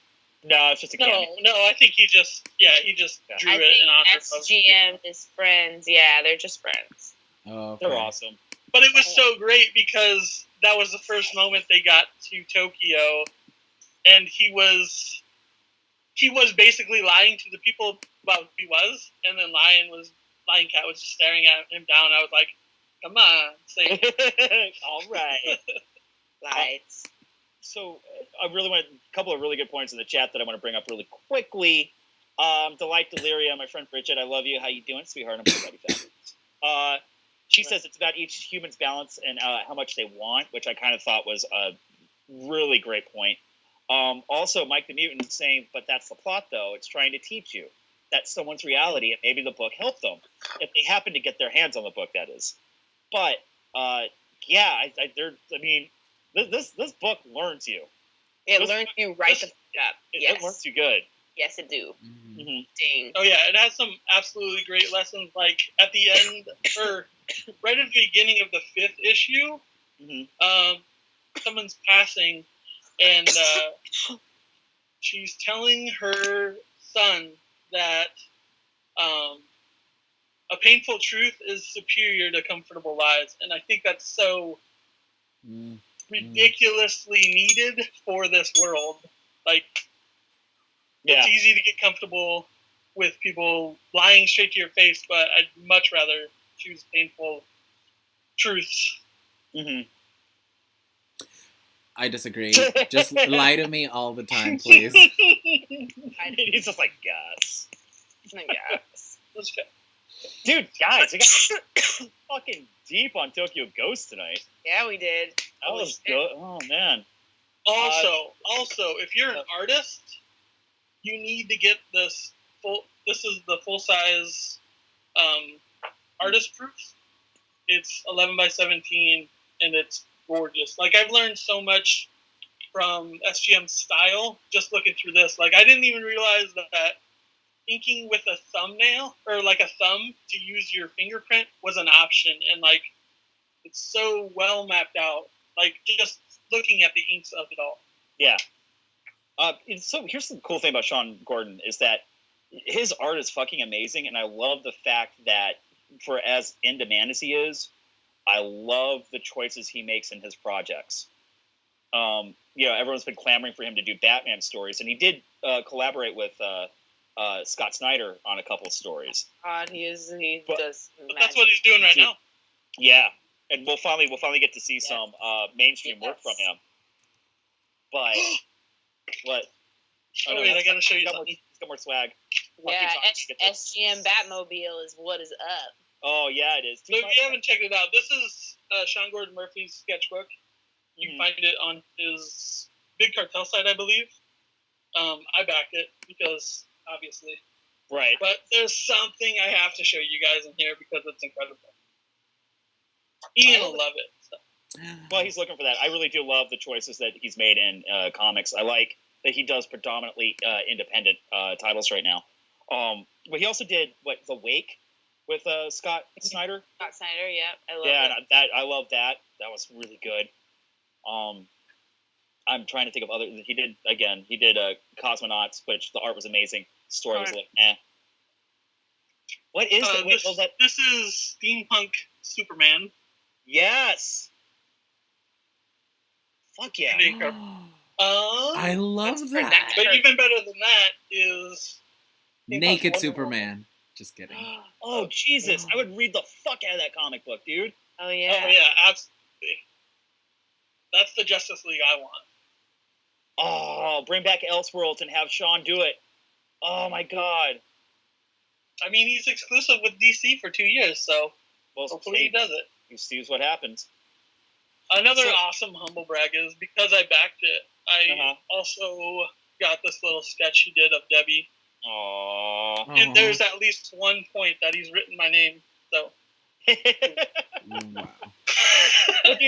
I kind of want to close up this conversation, and also kind of talk about your stuff really quickly. Who would you recommend this comic book to? And the reason I asked that, well, I saw that. All right. Okay, the easiest way I can describe it is it's similar to The Walking Dead Season 1. Okay. Where, because my comic is set in the zombie apocalypse, but that first season I thought he was talking about Tokyo Ghost. Hold on, I'm talking about Tokyo Ghost. Who would you recommend Tokyo Ghost to? I mean, that's everybody, duh. Oh, okay, well then. All right, and that. Okay. No. I mean, it is a very, even though it only has a few moments, it's one of the most romantic stories I have in my favorites. Well, can I sell it really quick? The way I sell it? Yeah. I sell it by telling people this one guy gets decapitated and then is forced to give himself a blowjob. So if you like that type of shit, pick up Tokyo Ghost. I mean, he's not wrong. But truthfully though, that character had it coming because it went back earlier in my conversation where I was saying like the guy was a total narcissist and would probably suck his own dick if he could. And guess what? He did. Yeah, he ended up doing it. Which is why I was like, oh, dude, it's a super violent scene. It also was very poetic, made a lot of sense to what was going on in the story and the character arc. So, okay, so Ox, this is the other cool thing, because I really do want to talk about really quickly and give you the shout out. You write and draw and do your own comic book. Mm-hmm. That's correct. I want you to pimp it out for me. What is it called? It is called I Never Forgot. Currently I have, like I said, the 7th issue just got to my doorstep this last week. So I have 7 issues. I have the first trade that covers issue 1 through 4. He has a trade out, people. Yeah. Also, another cool thing about Tokyo Ghost is in my 6th issue, I was actually able to pimp out Tokyo Ghost 2 and like how it's affected me writing this story too, and like just giving him a shout out. And if you've checked my Twitter and stuff, you've also seen Remender holding my book, and it's like that was the best moment of last year, and it's like it's hard to beat moments like that. Dude, that's so awesome. And tell everyone what's it. Dude, that's so cool. Tell everyone what it's about. So like I was saying, it's set in the zombie apocalypse. It's following a drifter wanting to accomplish one last goal before he can pass along happily.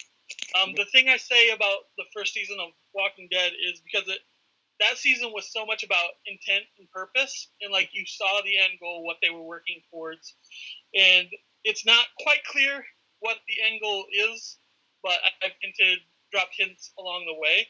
Okay. And currently, I'm in the middle of the love arc. The trust arc is the first trade.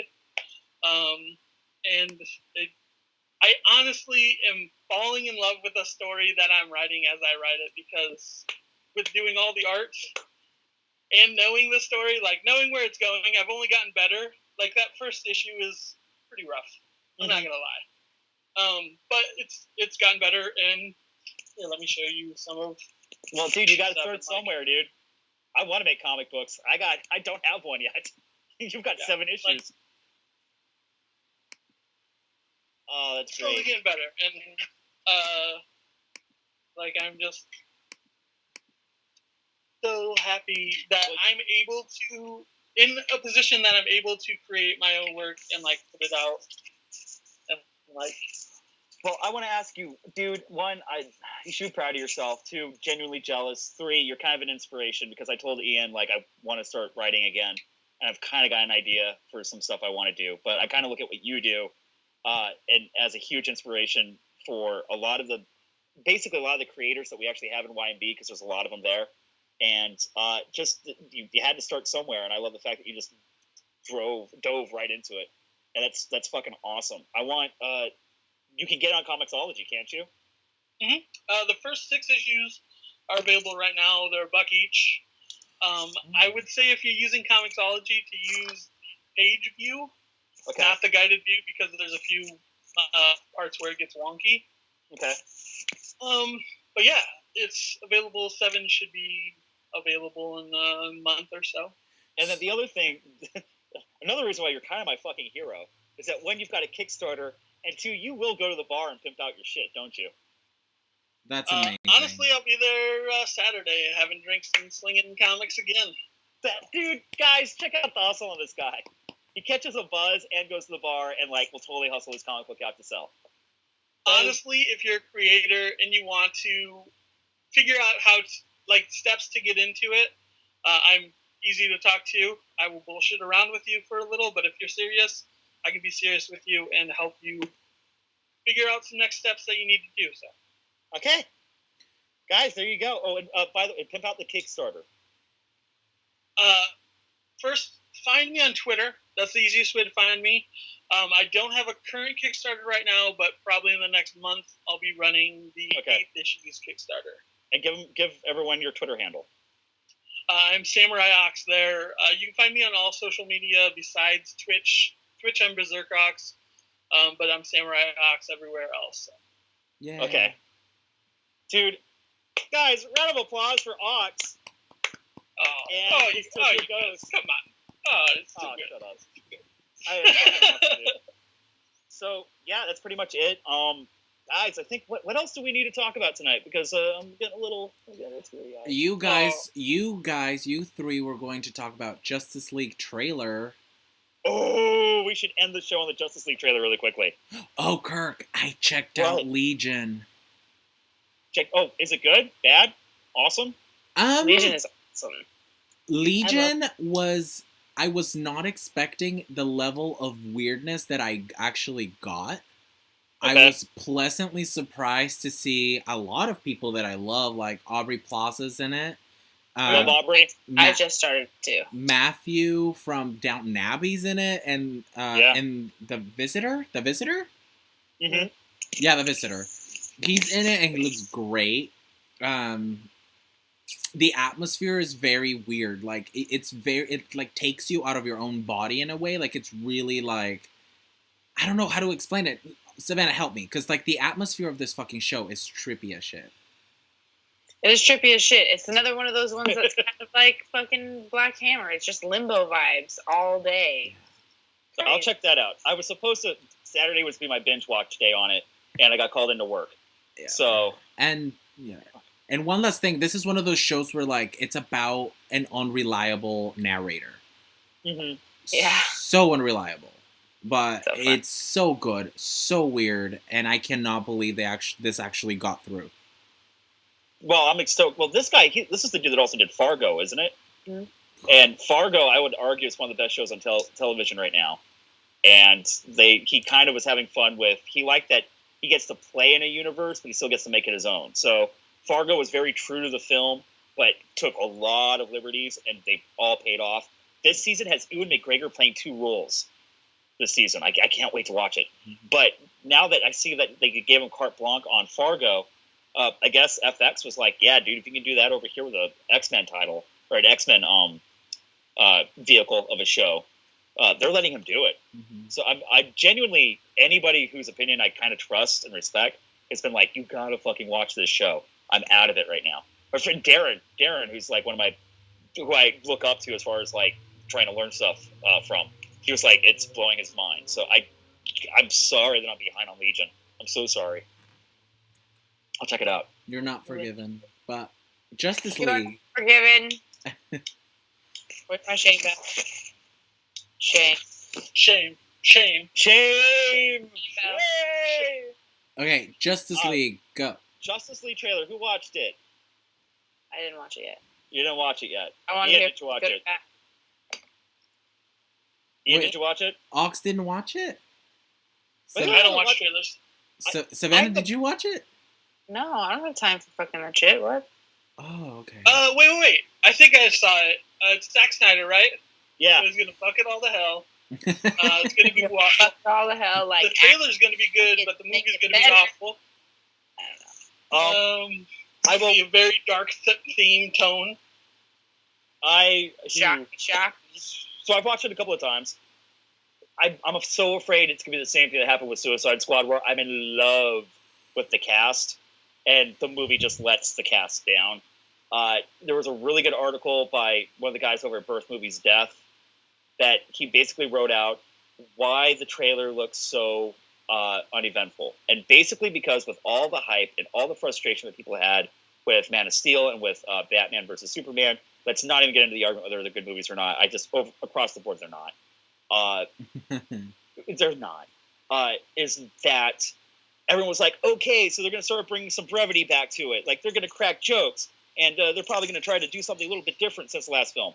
And I hate to say it, dude, but guys, it looks just as bad as B versus S. Like, there's a couple of great one-liners in there. That cast is awesome. Gal Gadot, it hurts to look at her. She's so beautiful. It hurts. Dude, oh my god. Yeah, I mean, she is. Is that the perfect Wonder woman who Woman. plays Wonder Woman? Yes. Am I the only one who doesn't She's see my Wonder Wonder Woman. Woman when I look at her? Wow, Dude. she's perfect. I don't. She is perfect. She's perfect. She's too. But, I don't know. I don't want to say like too pretty because that's the incorrect term. But That's what I mean. she's That's just what's too so model perfect. pretty, too model pretty, and I don't see Wonder Woman as a She's model the right. pretty. She's tall and she's perfect. God, Okay. it hurts to look at her. She's gorgeous. I'm sorry, dude. Fucking, what's his name as Aquaman looks amazing. Like, I'm not gonna lie though. I wish they would take some of that armor off. yeah. Well, for you, I understand. Off. Yeah, like no, not for me, but like I've seen these fan edits where he's like not really wearing the armor, and he looks great. He looks more like Yeah. Aquaman without that than with all this freaking shit on him. You know what the worst part is? They have the little A on his. This is the one thing on his costume that I'm just like, shit, this is not working for me. His little A on his belt pretty much looks like one of those claw hammer toy machine claws trying to go for his junk. That's so cool. Dude, go back and look at that costume. It looks like it's a little claw machine going for his junk. The claw. Mermaid and Barnacle Boy. The claw. God, Oh, what a there's- lucky claw! But I do have like one thing too I want to talk about when you're done with this. I forgot. Okay. Yay! And the CGI looks really bad. Oh. It looks like it just looks like it's going to be one more big Doomsday Monster shit show extravaganza. That was one of my questions. Who's the enemy? Who's the villain? I think it's Steppenwolf in this. Okay. I think Steppenwolf is going to be the bad guy. He's part of Darkseid's cadre of bad dudes. Bad dudes. Bad dudes. Bad hombre. And just to clear to anybody who doesn't know, why is Superman not in the poster? Because he's in a fucking coffin. Okay, cool. That was just a question. That was just a question that I saw floating online, and a lot of people, I guess, didn't know that. Yeah. Died in the last one. I spoilers, knew really that. shitty movie that you guys didn't watch. He dies at the end of Batman vs Superman. How did I know that and nobody else did? I pray that there was somebody that made it this far and hadn't had that spoiled yet. Yeah. And also, Darth Vader is Luke's father. Yeah. One of the other cool things I saw on the internet was like, you know how they were doing like the character posters of like each character looking like amazing, and I'm the Flash, and I'm Aquaman, and I'm Batman, and then right next to it was a poster of Superman, and it was just a coffin. That was his character poster for the. It was great. United. So yeah, I mean, again, comments down below when this goes live or gets put out on the YouTube. Tell me, what do you think of that that trailer. I think it, no matter how many gripes, grievances, and changes that we screamed for this movie, inevitably it's still Zack Snyder directing. So that's not gonna fucking change. Sorry. So Savanna, what? Guys, I don't understand the whole monochrome look of his films when like some of my favorite Justice League adventures like had all the color in them. They want it to be super spoopy. Spoopy. Ugh. See? Sad. Because it's hilarious when sad characters make a joke. You know, I wish they would pick a tone per superhero. Like, I feel like Batman should be dark and spoopy. And then I feel like Superman should be lighthearted and, like, happy. And then I feel like Wonder Woman should be, you know, a combination of both, maybe? She's perfect. Don't know. She's perfect. Nope, she's perfect. Golden and shining beacon of justice. I am way more into the Wonder Woman film than I am this Justice League thing. I want that Wonder Woman film to fucking kick all the ass. It's gonna kick all the ass. It's like the Captain America of the DC movies. Yeah. It's gonna be World War I. It's gonna be great. Delightful. You know what was not delightful? This Elektra comic book. Oh, Did you have a bad comic to talk about tonight? I kind of do, but I have good news and bad news. Okay, so let's end the show on some shit talking. Go for it. It's not really shit talking. It's just not my fucking thing. Shit talk away. I found your Mockingbird replacement, Ian. Oh no. Oh yes. Look at this shit show. Here we go. Look at this. I absolutely fucking hated it. Absolutely fucking hated it. Why is it my thing? Because it reads just like Mockingbird. 100%. Like, you're gonna fucking you're gonna love it. Like, look at it. It reads like Mockingbird. I wish it had more of a Luna Brothers feel, but then it just gets it gets silly in the way that you like love silly shit, you know? I'm not hating on you. I'm just saying it's fucking feels like you're hating on me. My Elektra is a badass, and this is a joke. Ooh. Yeah. So. Okay. Yikes! That's some shade. Did she just call my taste a joke? No. Oh. No, because it's kind of cool for some things, but I wanted a fucking awesome Elektra title, and I just don't think that's something I'm ever gonna fucking get. I like need to just write that off. And they're doing this whole running with the double arc that I like supremely fucking disagree with. There's like how many titles tied into this? I don't even fucking know because Marvel is on my not good list. But that is baloney. I just want to mention that Savanna literally just went, "This is garbage, Ian. You're gonna love it." I'm not. It's in my garbage. It's in my garbage folder. It's been moved to the trash. But you should just read the first two and tell me what you think. No. I loved Mockingbird Days as Comica. Who said that? Who fucking said that? Little shits. Fine, I'll read it. You will love it. Oh, you'll love it. I'm pretty sure you're gonna love it. Which is good because I've never read Elektra, so if there's something that will make me love her, then I'll read it. It's like this. They're like trying.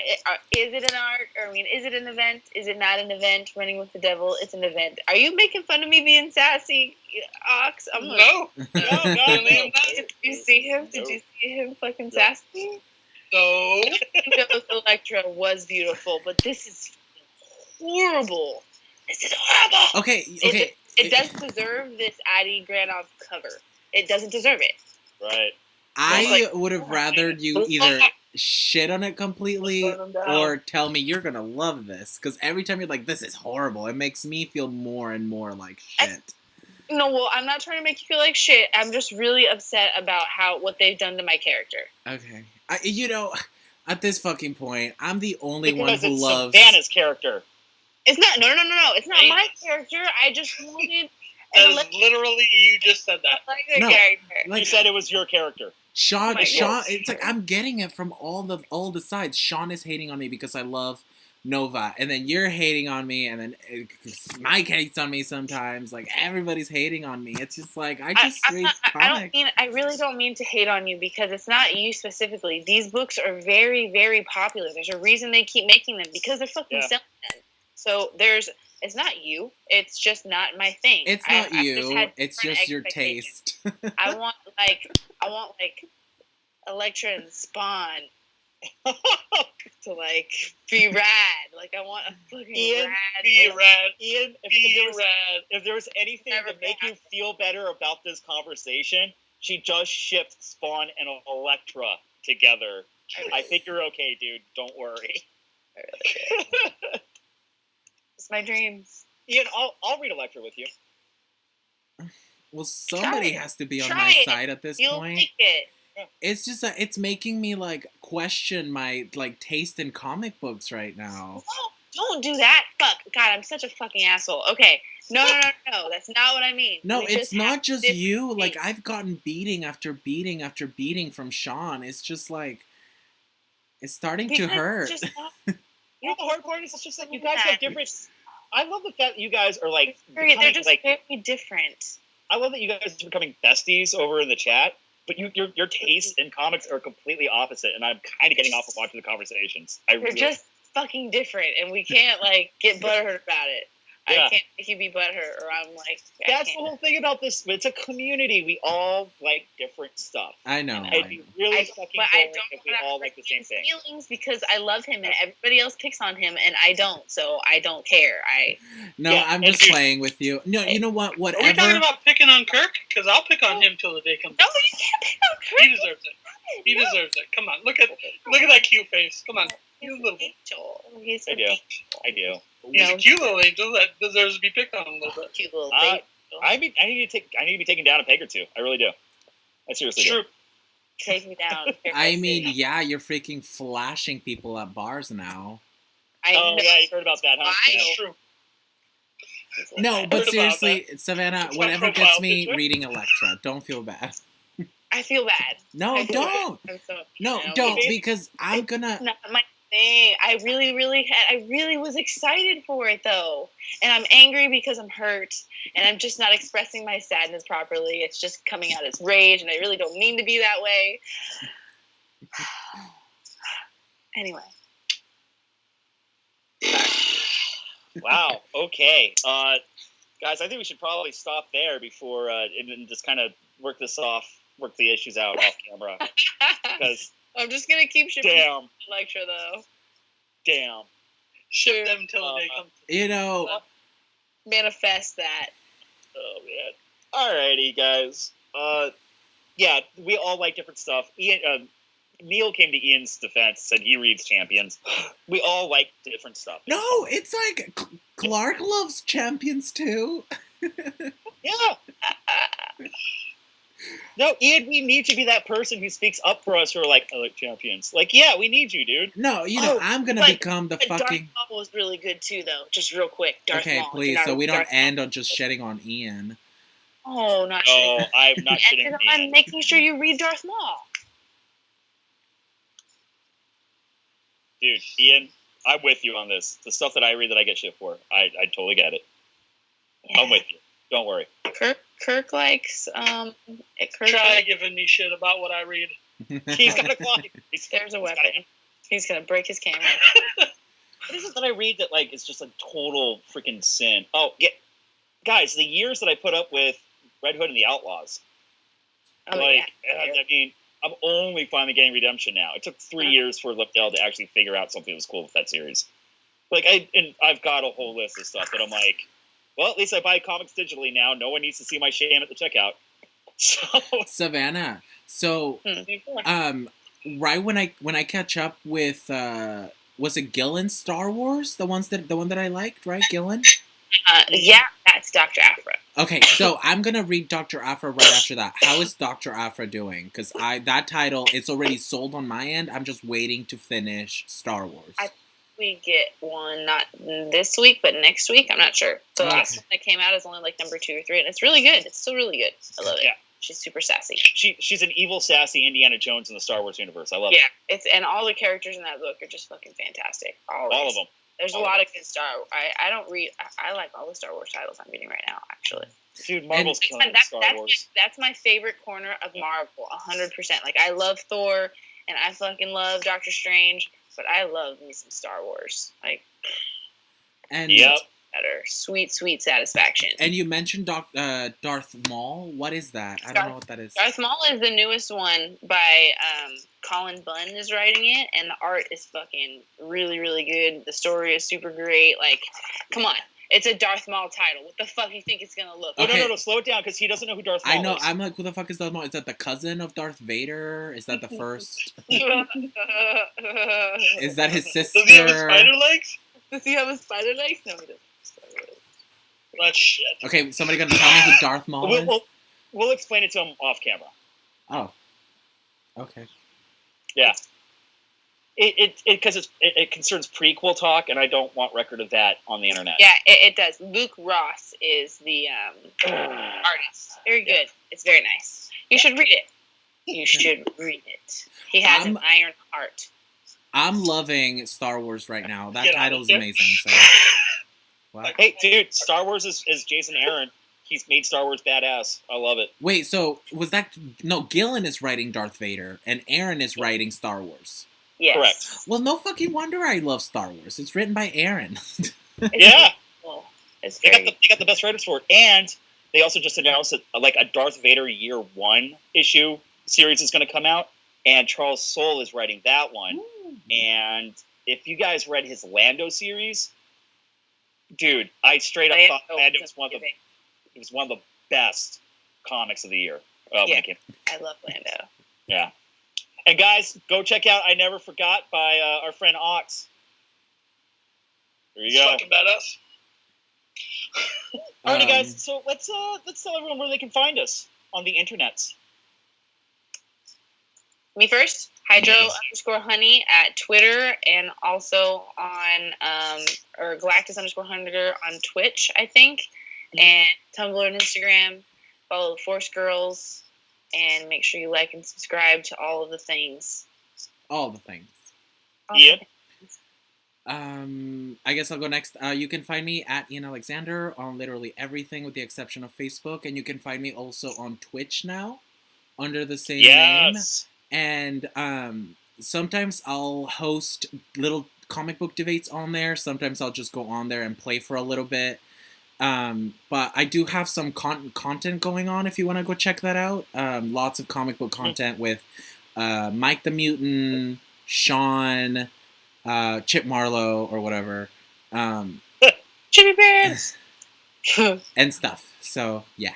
And then, Ox, let everyone know where they can find you and your stuff again, dude.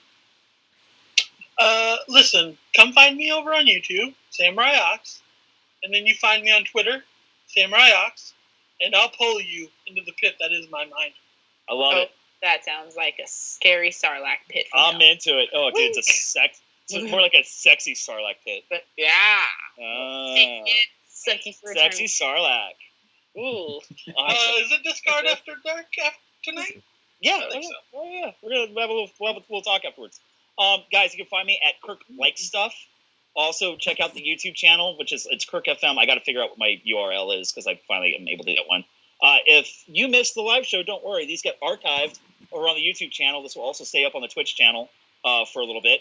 And then also find me. I'm on Instagram at Kirk_FM, where you can see me standing on top of a bar, bearing everything. I bear all. I bear my chest. That's pretty much it.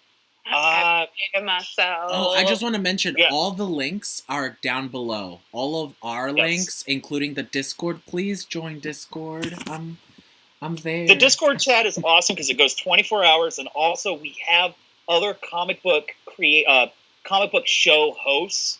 So like we've got Oddfellow's Thoughts. He's got a YouTube show that I really enjoy. We also have Mercy. She has been kind of lacking in doing YouTube videos, but you follow her on Twitter, and she will talk to you about comic books all day. To get in the Discord chat, it's just 24/7 us talking nerdy comic book stuff. It's a great place to be, and it's growing very, very much, like very quickly. I've been doing this. So yeah, guys, go do that, and we'll see you in the comments in the YouTube videos. Charts and stuff. Thanks. I'm done. We'll see you in the comments down below, guys. Please tell us what your Kamala moment was in a comic book where you got all the feels down in the comments below. And let us know what you thought of the Justice League trailer in the comments down below over on YouTube.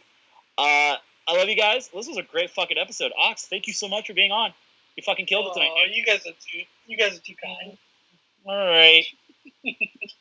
Ladies and gentlemen, we'll see you next week. Hopefully, I'll start doing other YouTube videos. And guys, come over back to Twitch because Ian and the rest of the YMB fam is just fucking killing it with doing other little podcasts on here. So it's just, we got a community now. It's be fucking rad. I just lurk. Yeah, and I she call does. her out when she's lurking. I know. I really fucking hate that too. And he's just like, "Hey guys, Savannah's here." I'm just like, fuck. I was reading.